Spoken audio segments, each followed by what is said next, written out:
Welcome to hour two of the anti-media. Uh, I'm Jake Anderson. I should have a good show tonight. We have a few cool journalists that are going to call in.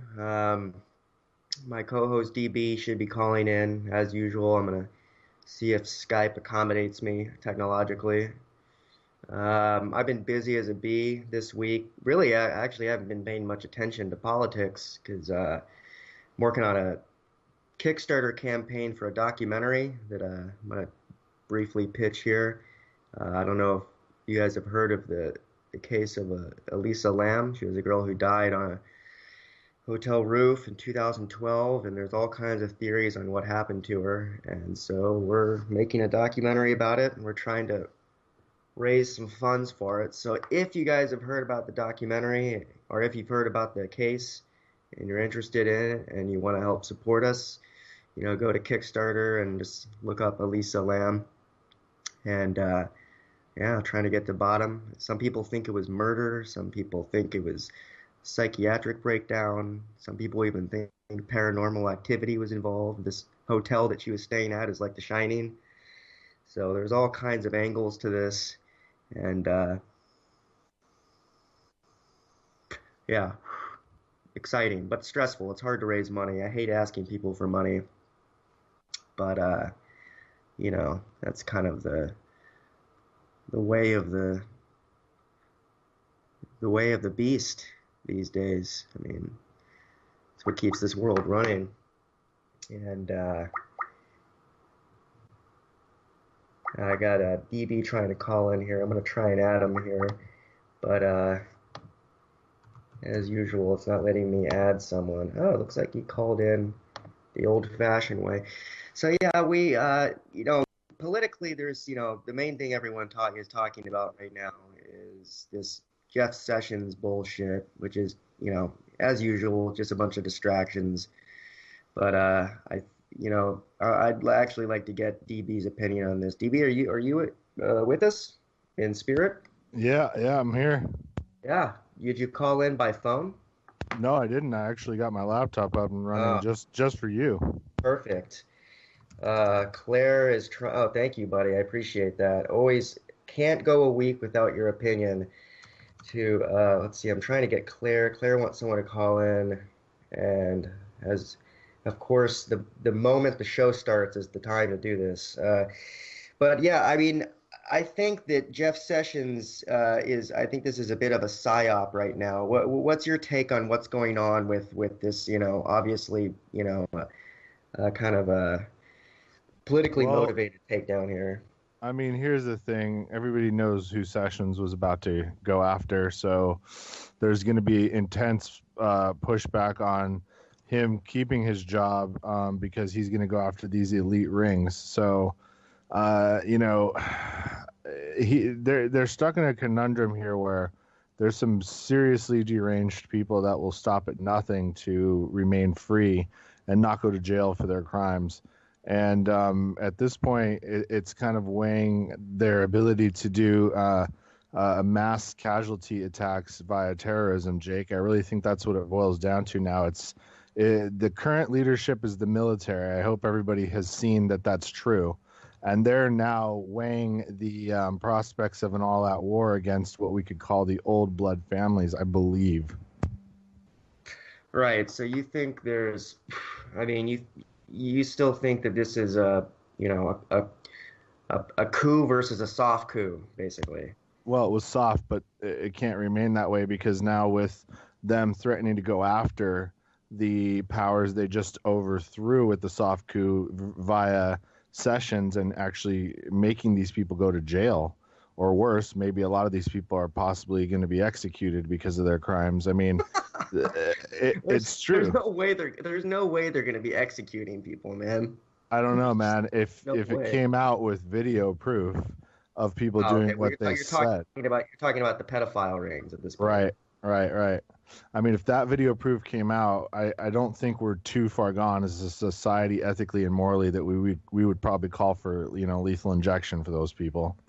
Man, I'm so waiting for that evidence to come down. Instead, we're getting just these dispatches of Jeff Sessions, having a hot dog with a Russian ambassador a year ago. I just, like It's I yeah, don't know man. why are they preserving this intelligence?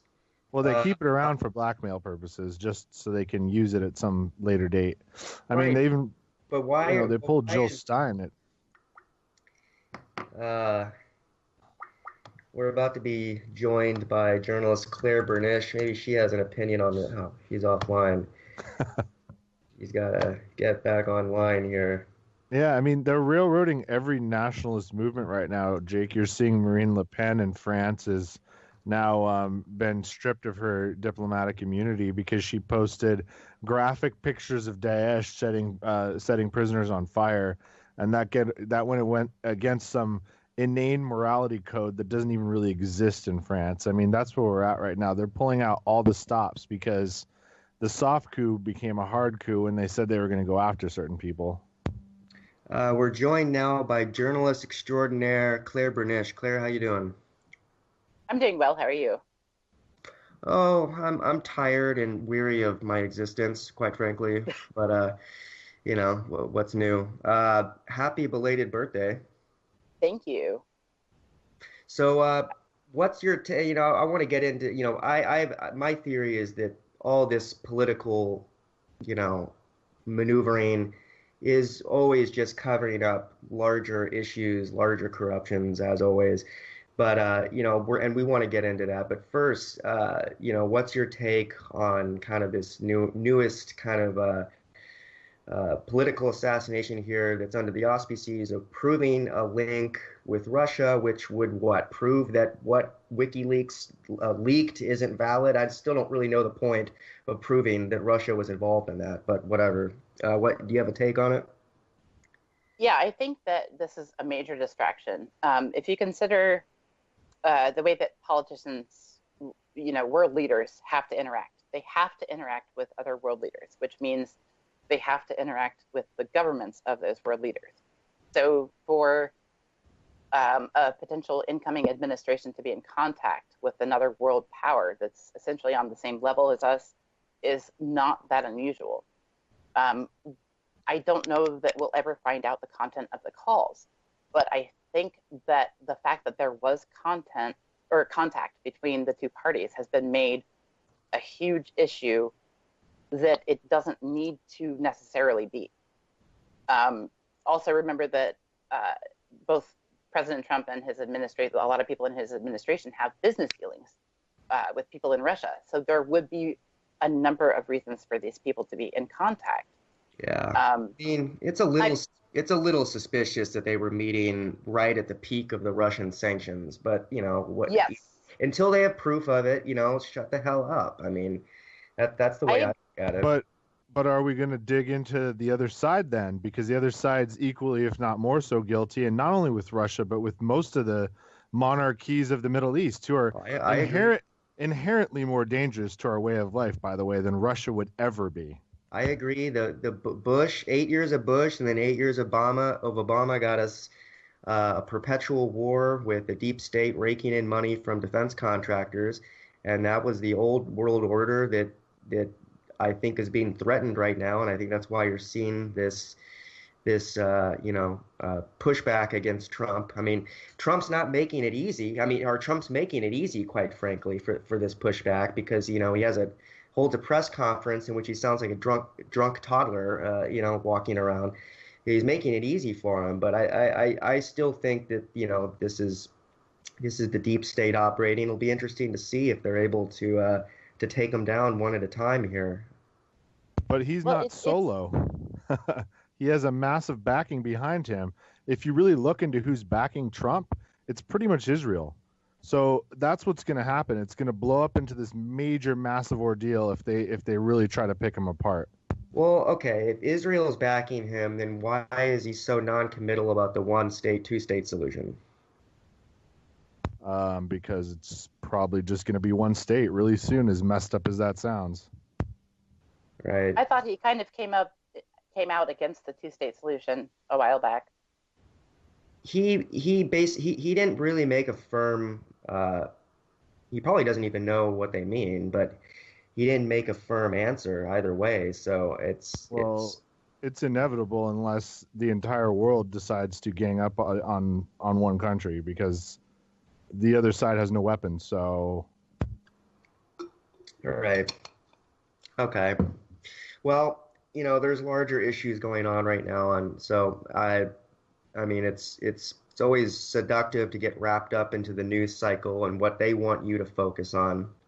And meanwhile, there's all these other stories going on, including I was watching the live feed of Standing Rock last week when they had, federal agents going in there with caterpillars and basically starting the process of mowing the land down and kicking people out.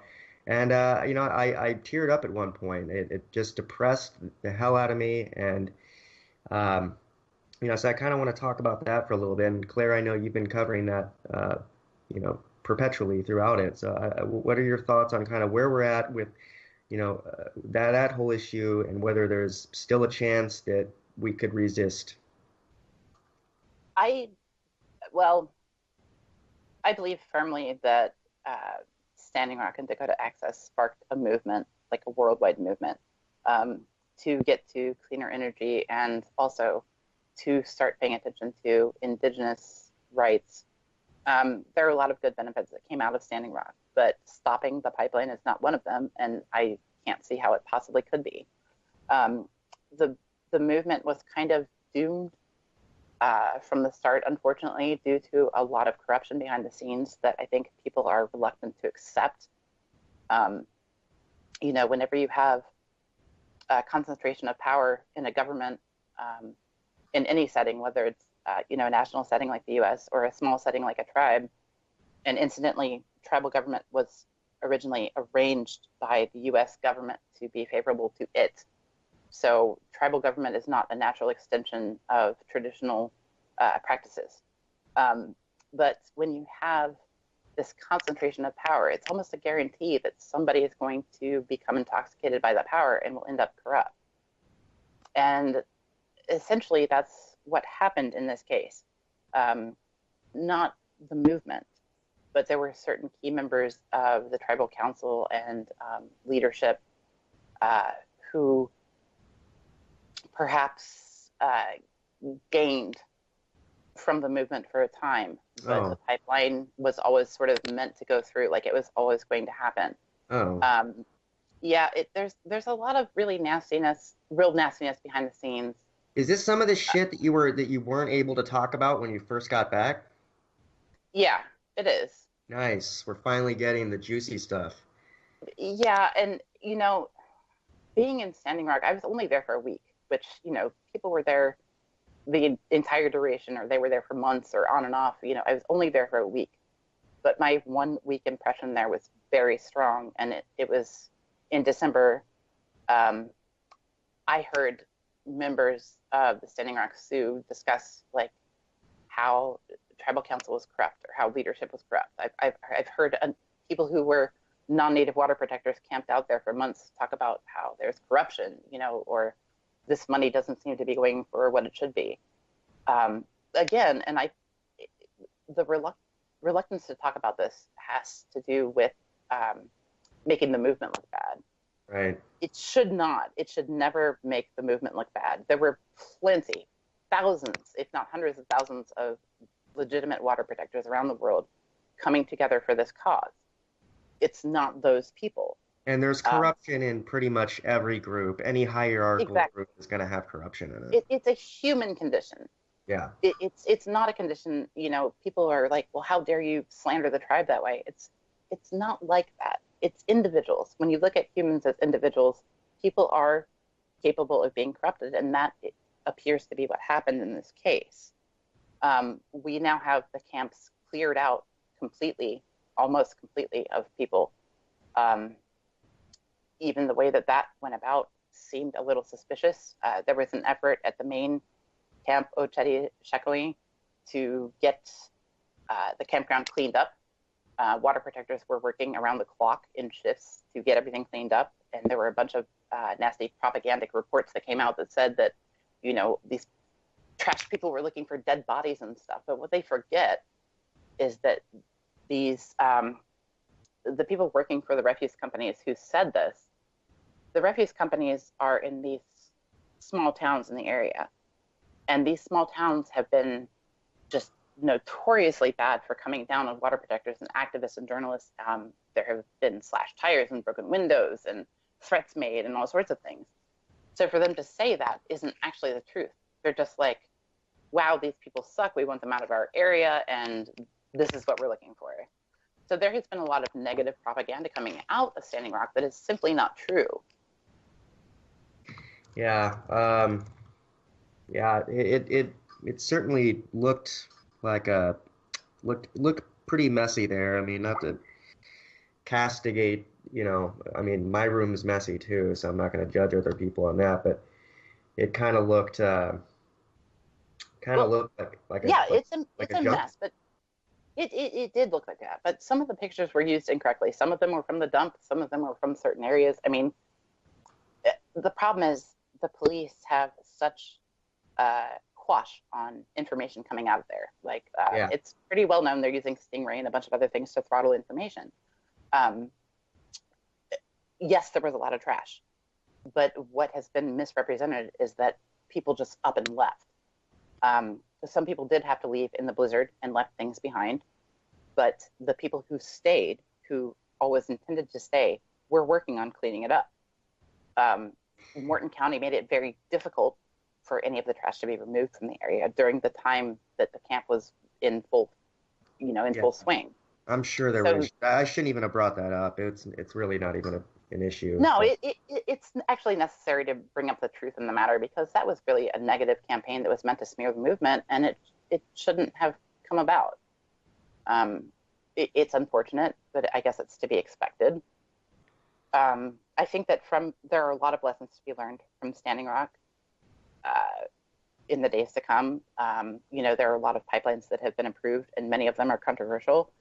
But I think that what went wrong in Standing Rock, and perhaps why it essentially failed, those lessons can be taken to these other fights.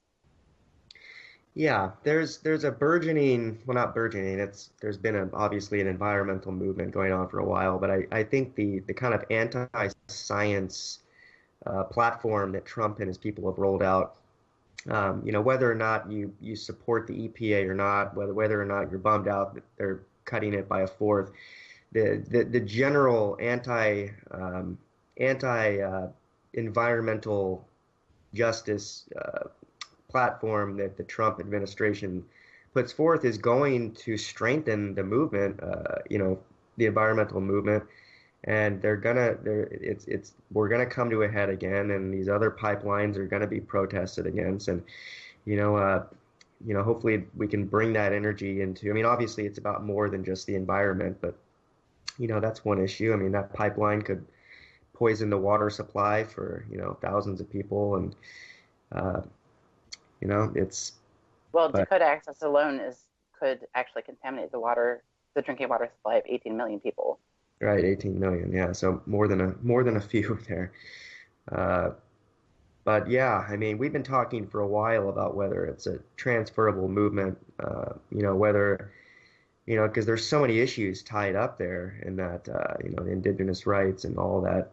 There's so many issues tied up that it seems to me there's a real big danger of the groups of different groups not being able to coalesce and fight what's going to be a very draconian government. I mean, Trump is he's not going to back down from anything he wants ever. So when we go up against anything, any of these pipelines are going to be have corporatist backing all the way, and it'll be interesting to try and get Well, it. You see your friend the, Miko. I'm trying to figure out how to. the thing with these pipelines, Dakota Access set the precedent, um, in order to get Dakota Access to be a profitable pipeline. It was considered redundant by the industry, um, virtually unnecessary.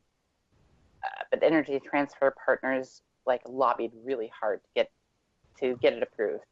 And one of the things that the politicians like Rick Perry and there are a number behind the scenes actually worked to ensure what happened is that crude oil, unrefined crude oil, could be exported for profit.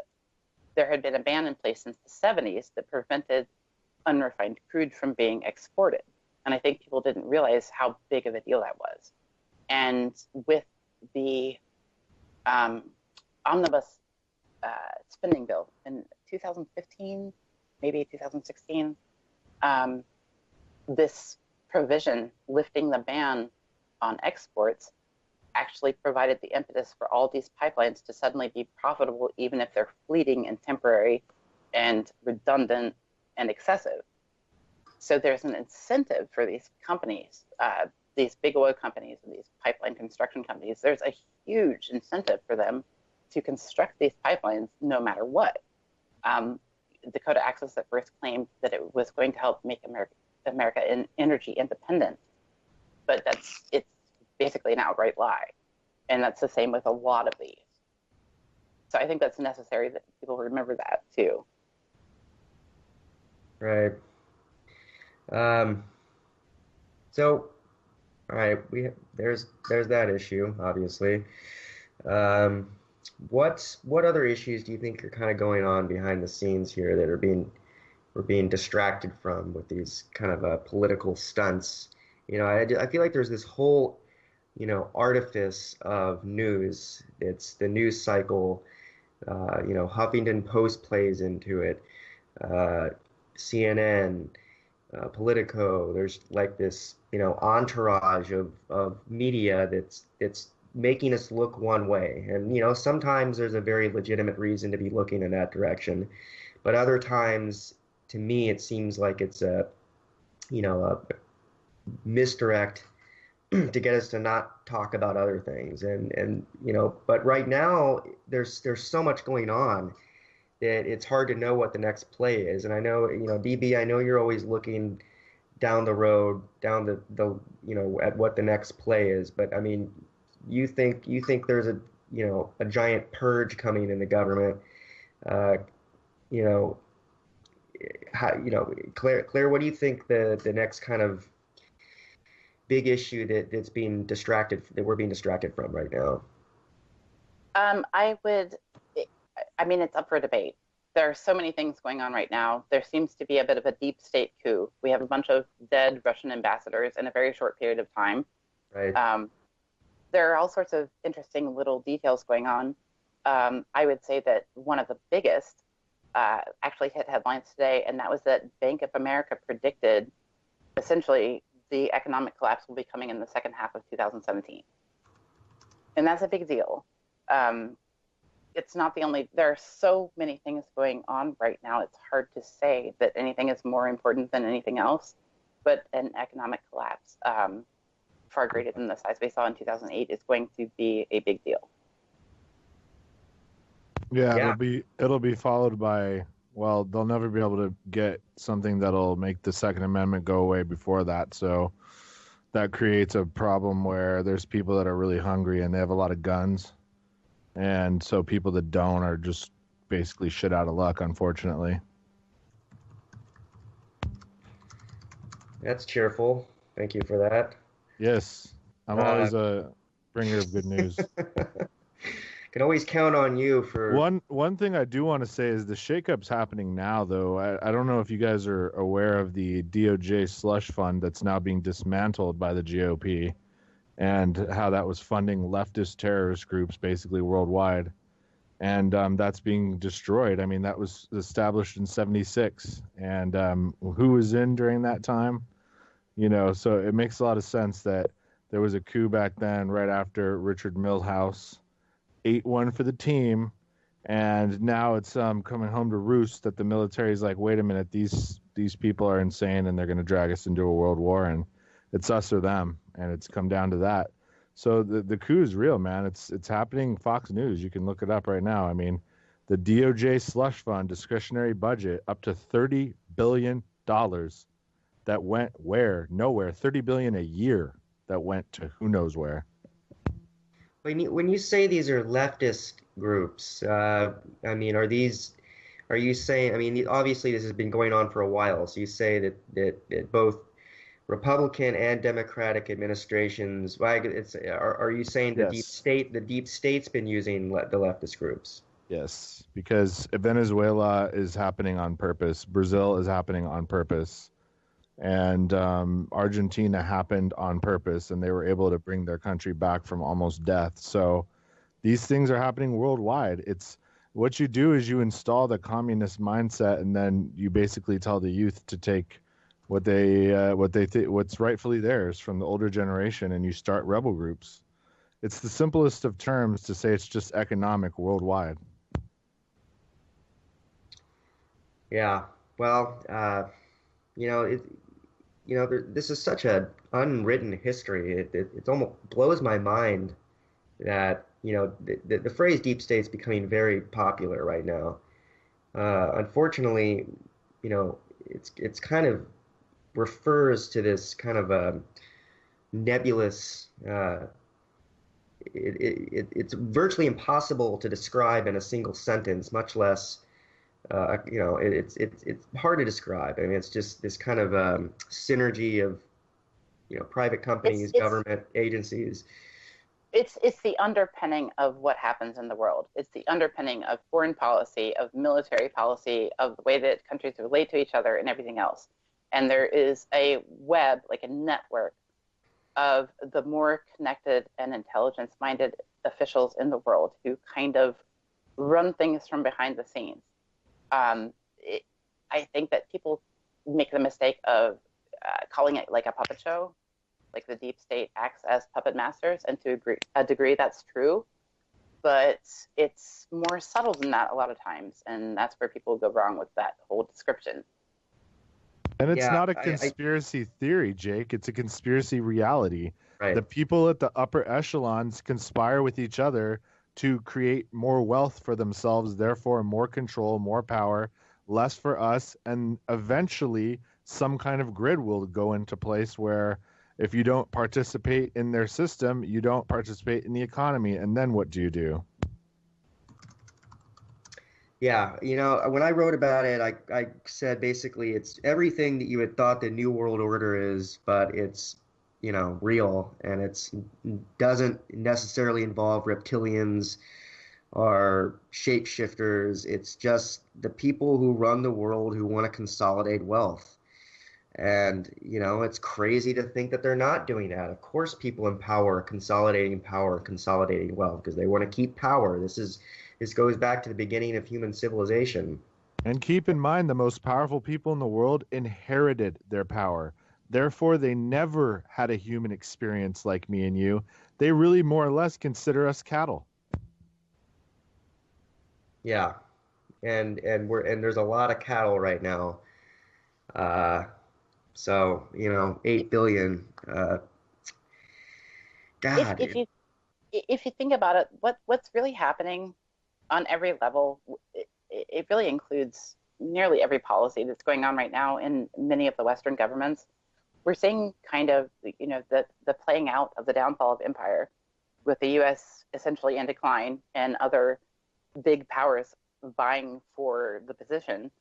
And when we have that happen, we have the implementation of fascism and everything else. We have fascistic policy and authoritarianism. All of this stuff is happening. We're seeing that. So whereas uh, the news maybe a year ago, we could say, hey, we're being distracted from this.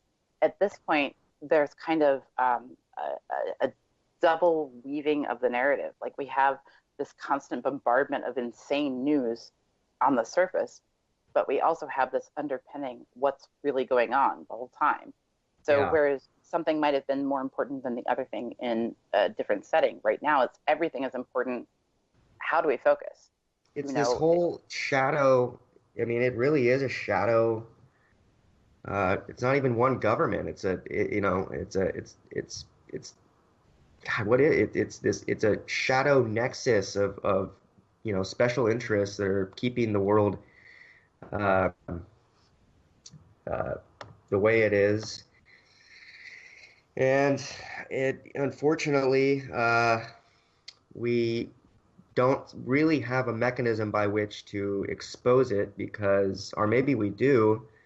I mean, I guess it kind of is being exposed right now, but there doesn't really seem to be a way to take them down. I mean, I guess they're going to try. I think that is probably going to lead to Civil War. civil war of some kind. But here's the sad thing about that is no one's going to know why there's a civil war. It's going to be blamed on Yes, they uh, will. Only like 40 to 50 million people. The rest are just going to be run like chickens with their heads cut off. yeah, some people will know, but yeah, the rest of them are going to think that, you know, they're whatever they play off in the news is the reason is going to be the reason. And it really bothers me that there's this whole faux history that's playing out that people have no idea about. And Well, think about it. Last month was Black History Month, and they're parading around Abraham Lincoln, Abraham Lincoln, Abraham Lincoln. Do people know that he was not what he seemed he was? I mean, do people know the real history of the man? He was, first and foremost, he was a Republican. And secondly, what he wanted to do after the war was he wanted to actually send all of the American blacks to Liberia. And then he got assassinated. So that plan only went through to, I don't know, 10% fruition. And if you ever study anything about Liberia, you'll notice they use the US dollar. They want to be the 51st state. They want to come back to the Union, and they won't let them. And that's what the whole Ebola thing was about. That's where it started. They shut them up real quick. So people, you're right, Jake. Nobody knows any of our history in this country. We see stuff like Ken Burns does these documentaries. We think we know what we're looking at, but we don't. yeah, yeah, Ken Burns I'm sure he's a sweet man. His documentaries, they're just kind of like, these kind of bloated, emotional tributes to fake history. I don't know. But isn't Imagine that when isn't I'm just sorry. going to say really quickly, imagine if they can get the far extreme left riled up so much that they believe Russia's an enemy, and then they can get a war going with Russia where a half of the country is okay with it. Like, Well, I think that's It's certainly more what than they're trying to do. it is, and it's more than just the left. They're trying to do that across the board. I Yeah. mean, this was kind of the goal the whole time. I mean, this was going on very strongly during the like election cycle. We knew that it was Well, going to come back, though. I mean, like this is the classic enemy. This is the and easiest way to perpetuate the military-industrial complex and all the profit and everything else. they're going to right. bring back military conscription. They're already talking about it right now, which is worse Wait, than the draft. It's actually where, That would be a that's where everyone goes. And that's that'll be a because, wait. very that'll be a very popular Trump proposition right there if he tries to bring the draft back. I'm sure I see that going over really well. well, what if And one of our cities gets hit? Well, I've openly said, if terrorist attack on American soil, another one changes everything. I mean, it will never be the same. Trump at the helm, if there's a terrorist attack on America, it's game over. It's we're never going to see America the way it is. And who knows? Maybe that's a good thing. I mean, I certainly don't It's wish not a for good thing. large numbers of people to die, but at a certain point, when there's this much ignorance and this much power consolidating control over so many different people, um, something's going to happen. Something's got to give. And what I posted on Facebook was the deep state is opposed to Trump, and so there's an irony here that now the deep state has to stop promoting international terrorism, which has been their kind of their forte for the past 16 years. Uh, it's kind of an irony there, but because if the deep state really wants to, reduce Trump's power, uh, uh, they it would would have, be really easy to, and they're kind of doing yeah. it. I mean, he has, he seemed so not friendly with Russia, but he seemed ambivalent and ready to like revive diplomatic relations with Russia at first. But then where the deep state comes in is where suddenly he takes this cold tone with Russia. Like, that's unexpected, and that's the deep state influence that people don't necessarily see or aren't aware of. It's like, what would you rather do, Jake? Fight Russia or the CIA? I personally, is it a fist fight? I'm talking about if you're the Prez right now and you have to pick an enemy.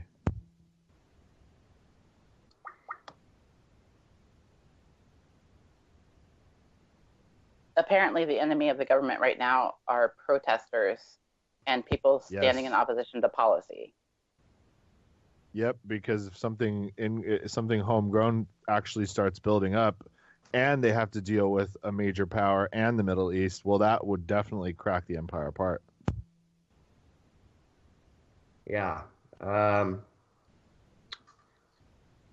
right. So, what are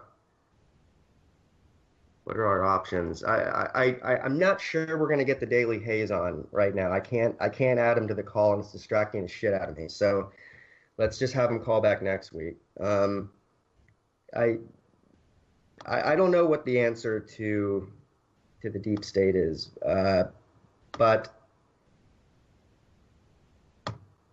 education maybe. Can we do that? Can we get people talking about it? Well, there's such a divisive propaganda going on right now too, um, which would also be expected because people are fed up on every side of every political viewpoint or ideology. I mean, you have Trump who promised to like drain the swamp and be like a non-establishment president, and obviously isn't holding to those promises, just like a lot of us called him out that he wouldn't do. And you have people fed up with the political system as it is in the first place because of the whole Hillary Bernie fiasco and everything else.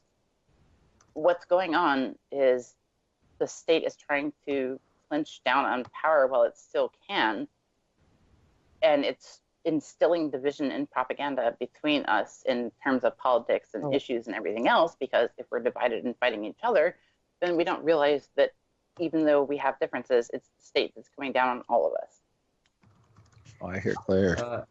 I think we may be joined by Miko Hayes from the Daily Haze. Do we have you on the line? Yep, I hear you guys. Awesome. So, well, welcome to the show. First of all, thank you for coming on. Sorry I had endless technical difficulties patching you in here. It's pretty much every show I have a nervous breakdown trying to get people to call in the right way. So we were just having a nice little luscious discussion about the deep state here. I don't know if you want to join in on that or what your general take on what's going on in the government right now. DB thinks there's a coup. I think Claire thinks there's a coup. I think there's a chicken coup. I mean, I don't know what's going on. What do you think's going on behind the scenes right now? I guess on that subject, first off, am I censored on any of my language? Certainly not. Fuck no.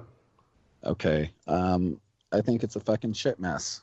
And I think since basically possibly a little bit before Ferguson, they started testing out things to kind of see where people's patience and anger was and all that. And then since Ferguson, we kind of hit a boiling point and people hit a different sort of disgust almost for our government.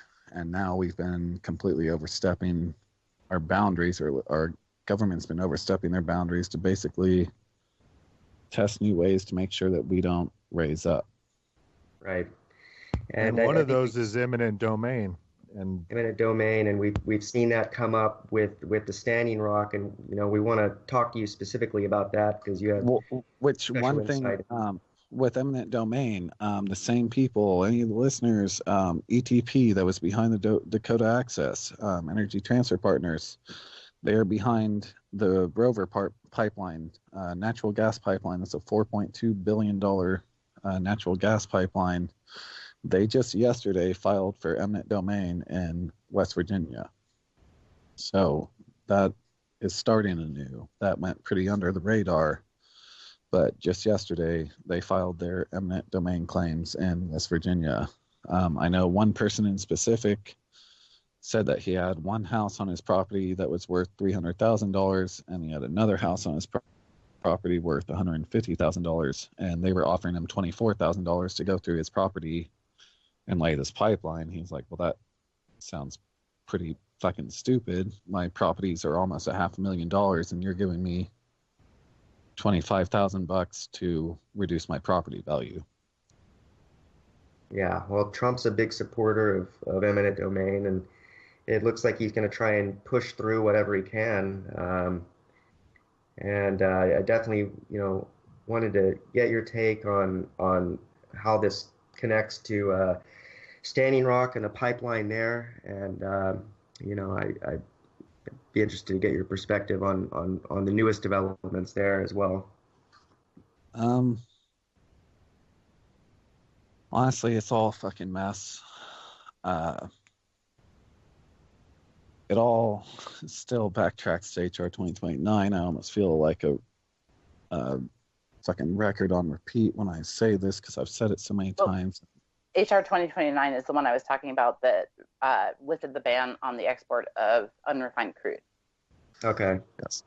That was a ban that was put in place in 1975 after we had a really bad oil crisis in 1973, I believe it was.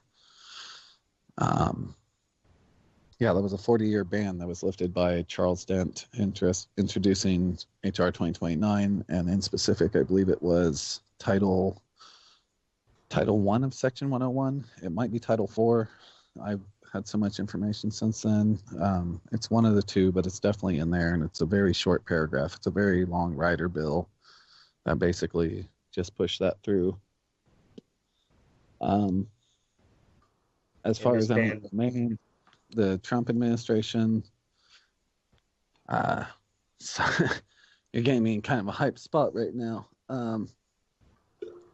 Well, the ban, you said the ban, when was this ban lifted, Claire? In December 2015 is when it passed through. It was introduced in April 2015 by Representative Charles Dent. And Obama signed off on that. Obama signed off on that. That was Obama administration. It was the omnibus spending bill. It was actually included kind of as a rider, so it was buried in there.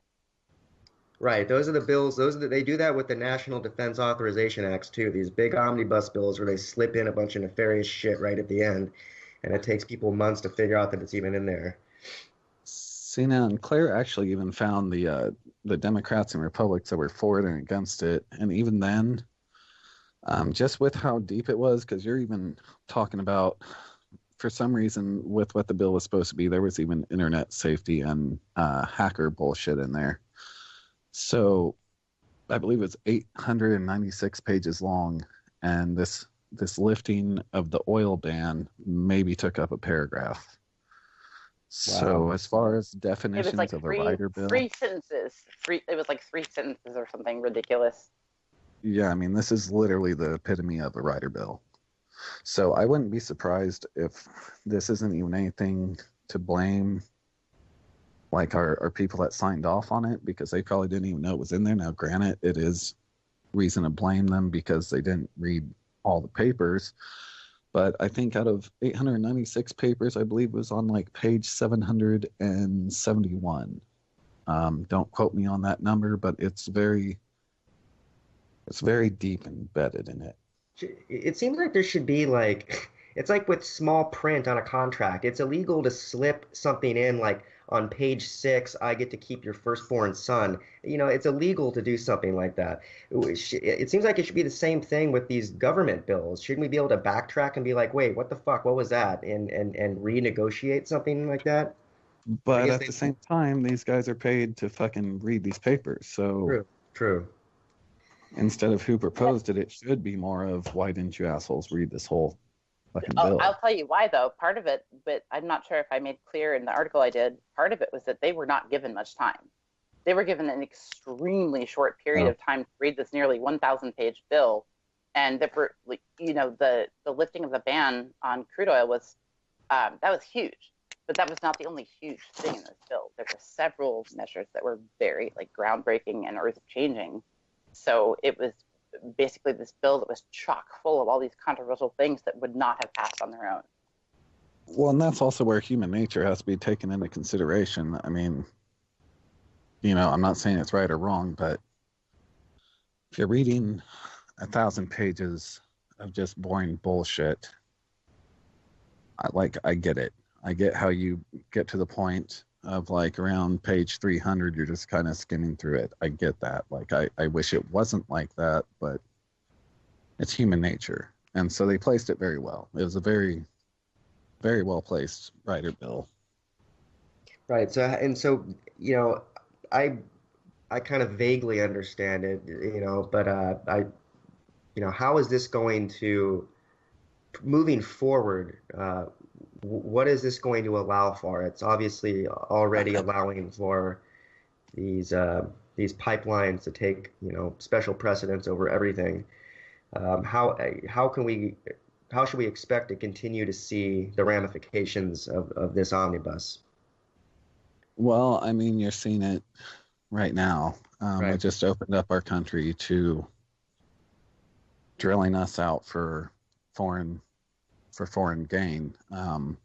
Even Dakota Access backed up on their original promise, saying that all this oil was for America. It's going to help America. Blah blah fucking blah. Seems like And then, Trump would be against that since he's all America first, right? Shouldn't he be all over that?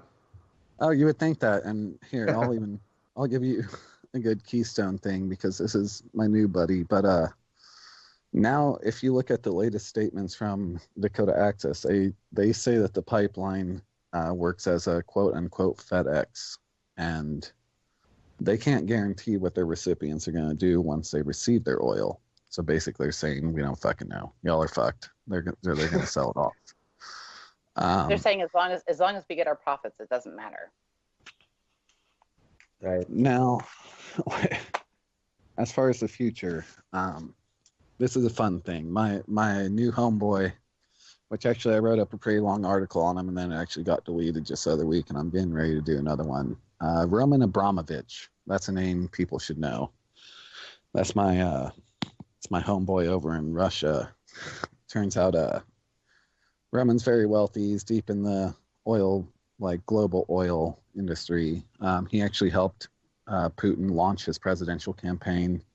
And then aside from launching the campaign, he actually helped him pick his cabinet and his political party. So this guy's pretty important over in Russia. Mm-hmm. Ivanka Trump actually invited his wife to the presidential inauguration for Trump.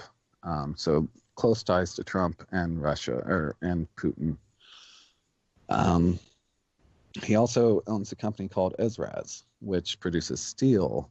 And when Keystone XL, before it failed, a lot of people gave them shit because before they got their permission to do everything, they ordered 40% of all the steel they needed for the pipeline, which came from Ezraz, but it came from their Canadian steel mill. Roman, my buddy boy Roman, he owns 41% of that company. So Trump is, which also Ezraz did say they would stand with Keystone XL no matter what happened. They would stand by their side and they would continue to fight for this pipeline to go through.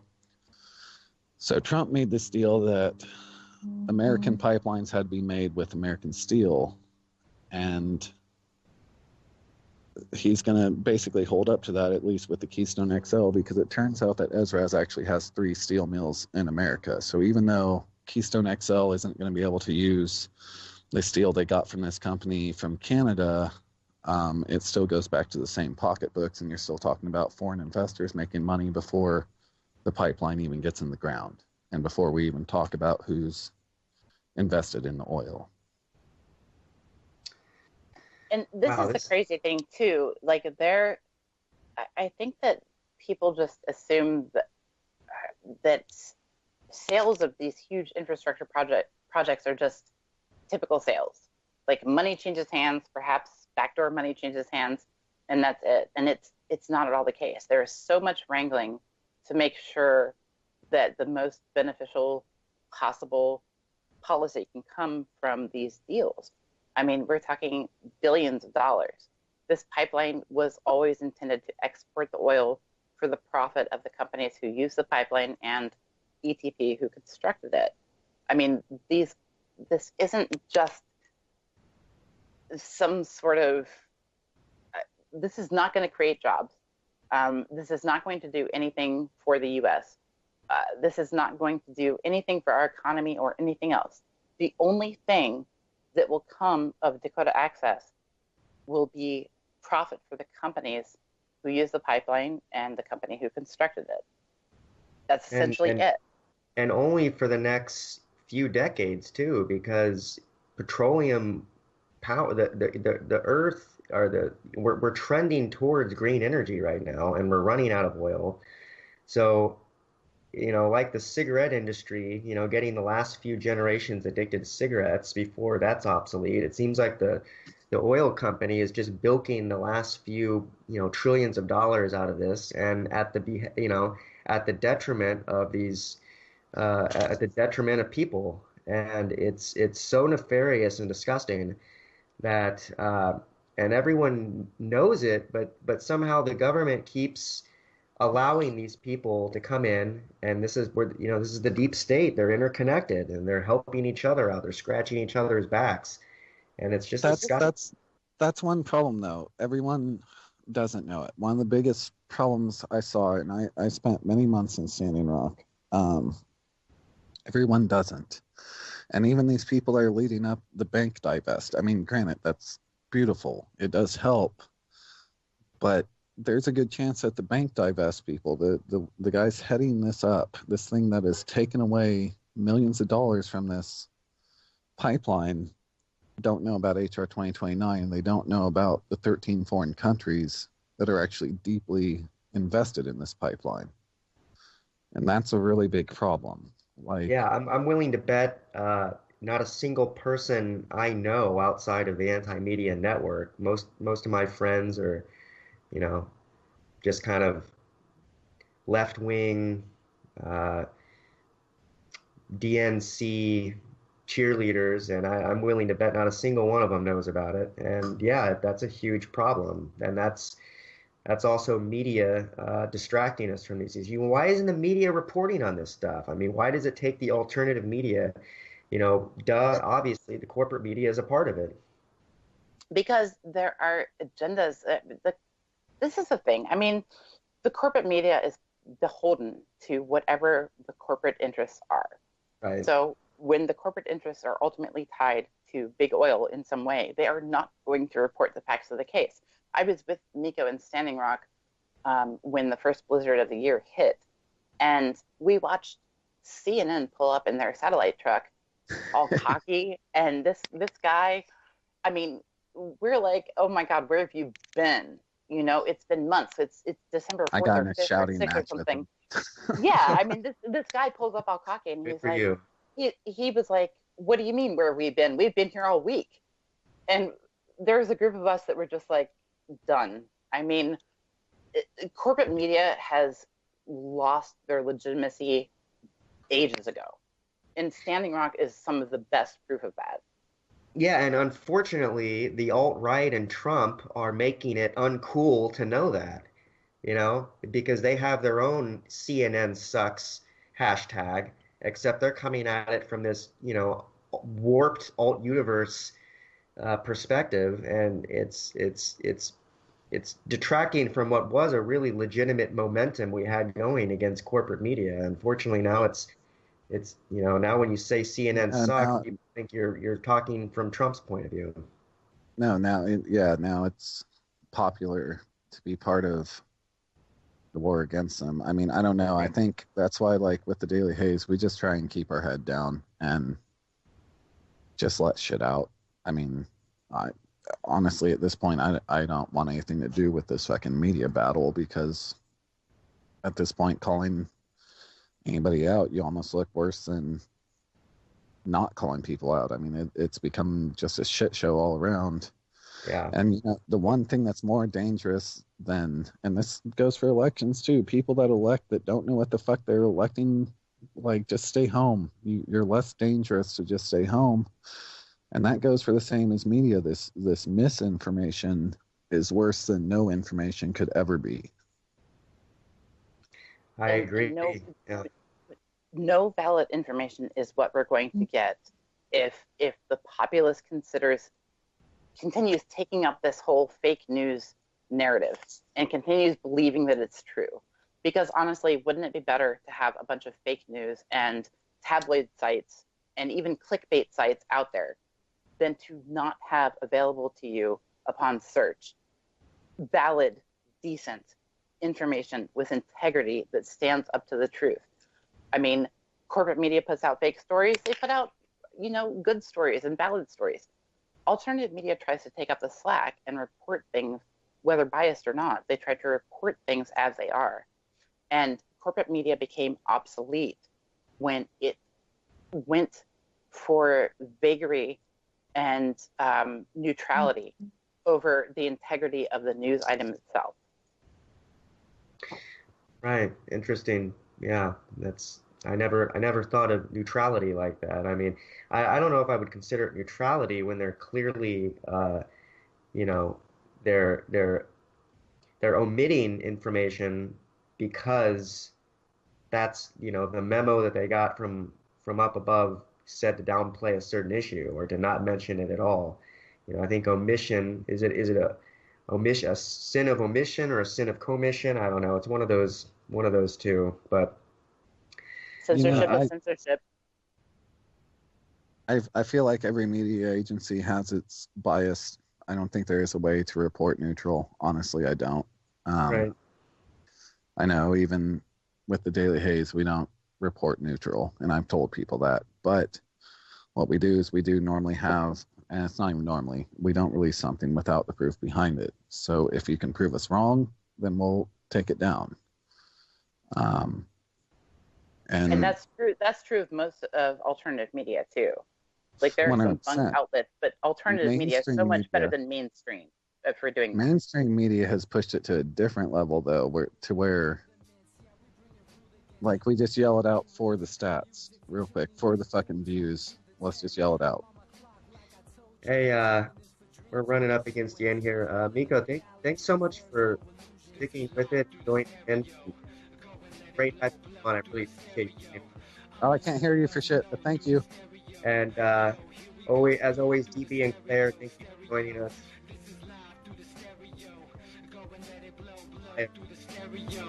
I'ma let them know through the stereo. Yo, here we go through the stereo.